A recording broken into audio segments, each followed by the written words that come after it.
the years, you've seen and listened to literally thousands of artists who are pursuing careers in music. And I'm curious, what do you feel beyond the music distinguishes those who were able to break through and have a career and those who did not?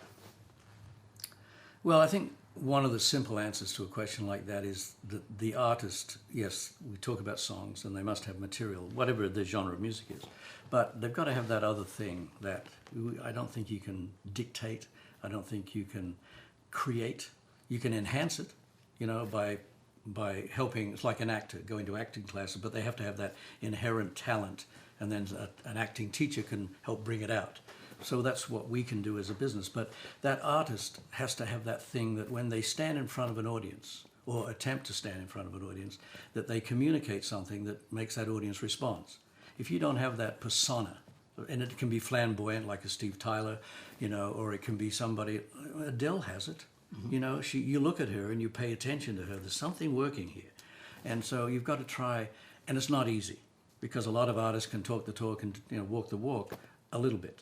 But when it comes to the pressure, it's not us anymore, it's the audience. And that audience is the final calling.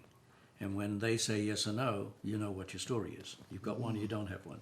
So I think, there are bands that, when you talk about bands that are great on stage, and you have a great time.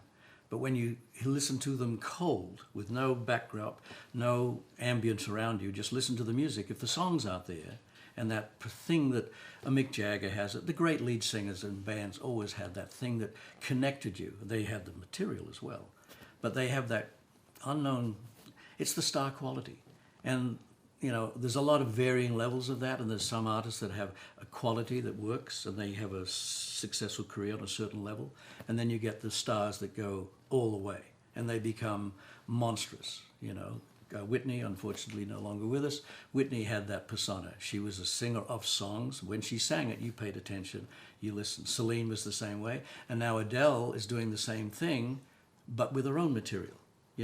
So, but they have that thing that, I think we've been in the business a long time. That's what we always look for, and we're not always right in thinking we've got it, but I think those that don't have it have a limitation. That doesn't mean they can't go and play in the clubs or be a cover band or make a living. We're not talking about that. We're talking about going up into the higher echelons of our business and the success stories that come with it. You've got to have that quality that connects to an audience and makes them. I think a classic example is a Dave Matthews. He's not driven by hits. He's had 2 or 3 big singles, but he's had a long career, and his, fan base is fanatical, because when they walk on the stage, that audience loves them, and they're going to stay with them, forever. And that's a quality that you can't create. It has to be inside. You can help bring it out, by whoever, the management, record company, A&R, all those elements can help, but it's got to be there in the first place, Have you ever noticed in the artists that you've worked with over the years anything about work ethic that becomes an important factor, especially for new artists, when you've encountered new artists? Yeah, both. Both in the sense that some will do anything and everything. They will bust their butt to do what they think they have to do or are being helped to do. And other artists kind of want it put in front of them and say, hey, I deserve this, make it happen for me. And I'm not impressed by those artists, because I think there's a limitation to where they can go. Attitudes can be very dangerous, and I think in life today, a lot of people expect it to be given to them. And that's not the way it works. You have to work hard. I've come through the trenches, you have, it's about work. You can have fun in the process, but it's about hard work, None of this is supposed to be easy. If it was easy, everybody'd be a star and we'd all be, successful living in the Caribbean, Doesn't quite work that way, does it? Right, no. So, you need work ethic, and the good ones have it, They may take time off after they've had successes. Well, they've earned that. But in the beginning, you've got to get out there and do whatever it takes, slug it out, because it's a competitive market out there. A lot of other artists are trying the same thing. So, don't sit back and say, well, I deserve it. No, you don't. You have to earn it. In the book you wrote with Dan Kimpel, It All Begins with the Music, you said that the true responsibility of A&R is not only to seek talent, but also to help create and deliver music that sells. You need to be a leader in creative thinking and not follow like sheep. Do you think there's too much of that today happening within the A&R world? To a great degree, but I think it's always been there. You know, when boy bands were hot, everybody had to have a boy band. When grunge broke out of Seattle, I mean, I know they were all getting on planes going to Seattle. And I remember having a conversation with a senior A&R exec from another label. And I said, what's happening? He said, I'm going to Seattle. I said, well, yeah, things are happening out there. He said, yeah, man, I'm going up there to sign a grunge band. I went, what a strange statement to make. I'm going up there to sign a grunge band. You should say, if you're going up there, if I can find a great grunge band, I would want to sign it. But everybody was just like going to Seattle, and there were grunge bands left, right, and center signed. You know, hardly any of them ever survived. The boy band world, everybody had boy bands, you know that. Everybody had Britney Spears, Christina Aguilera's. You know, we've done that since the beginning of time. You know, if tomorrow a new kind of music came out and it was successful, there'd be a whole bunch of labels following and getting artists that sound like or fit in. There's a place for that. You know, I'm not knocking it. I mean, entertainment is part of what we do, so we should always remember that we're still catering to the audience, music that sells. That is our job. It's music and it's a business. So we are in the business to make money for ourselves, yes, and for the company that you work for. So I'm never against that. But being a follower, not a leader, is the difference. Now, being a leader is not easy because you can take chances, and if you're wrong, and it's not only the decision you make, it's other people's decision, because an A&R person bets on an artist that's unique and then puts it into the system, and the system goes, what are we going to do with this? And so the system then doesn't support the uniqueness. I think that's where the differential is today. I don't think labels are willing to take chances too often. Maybe there's an occasional exception, but they're not willing to take, I've said this, and you know, somebody may slap me, but if somebody brought in Jimi Hendrix to a major label today and sitting in front of an A&R person, I'm sure the A&R person would go, wow, this guy's really good. And then what's his story?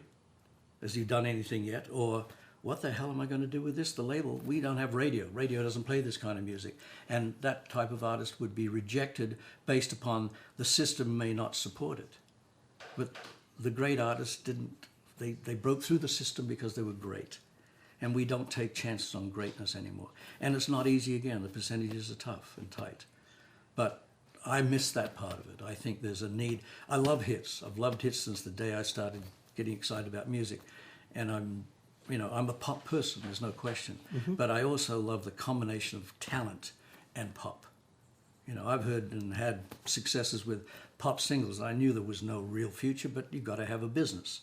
So I'm not afraid of that. I'm not knocking it. I'm just saying there has to be a balance to that. And today we're way over on the wrong side of that curve, I think. We're not taking chances on artists that will be with us 10, 15 years from now. No. Adele will. You know, will Keisha? Will some of these others? I'm not so sure. Yeah. No, I agree with you. And I think also the other factor involved in what you're saying is that not only are they not taking chances, but the parameters at the window of the label. There was a time when, you know, let's take, an era in the past where they would sign everything from Metallica to Sade. Oh, yeah. And that era is gone. Now it's very limited creatively. Has to fit. Yeah, and that's part of it. So it's Kesha after something that sounds like that, after Katy Perry, after something. It's like, it's very, very, very, very narrow. And that's the world that seems to exist now. One of the strangest things that I've always thought about, and it's not just from recent times, it's more severe now, I think, than ever. But even back in the more of the heyday of our business, you know, before it all changed, the labels never really truly understood how to market and promote and exploit to the middle market, the mass middle market, who are not hip and trendy that much. They like fun stuff and they like hits, but they're the ones that have the money, and they're the ones that buy the artists that, you know, have careers, because they're looking for something with a little bit more substance. And see if you agree. You know, I don't think the labels, when I was at the Sony companies, you know, we had Celine on Epic, and then they had Mariah on, and Michael Bolton on Columbia. Except for Clive Davis at Arista, no other labels really went after those type of artists. But those type of artists sold the biggest numbers. Yes, they were expensive to promote and to record, because you know you need an orchestra or a band, and you need a good producer. Yes, there was money involved. But we're always spending money in our business, and it's all risk. We know that. From day one, it's risk until something comes back to you. But we don't... Adele, Michael Bublé, Josh Groban, these are not mainstream pop artists, but they're selling the biggest numbers. That means the audience is there.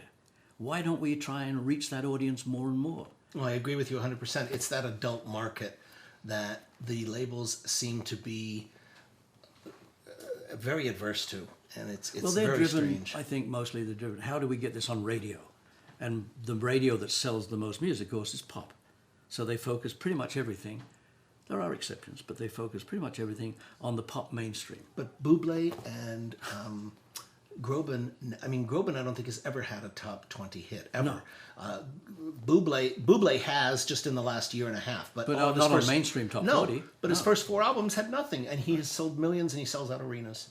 Nora Jones is another one. Right. You know, my daughter calls her Snora Jones. Right. So I understand the youth are not going to get excited about that kind of music. But she's an artist that But sells. look how many albums she sold. Enormous. I would love one of those on my label, I got to tell you. Oh, You know, absolutely. And be very proud to say, yeah, my artist. That's right. Don, thank you so much for doing this. I really appreciate My it very, pleasure, very of much. course. Thank you. Okay.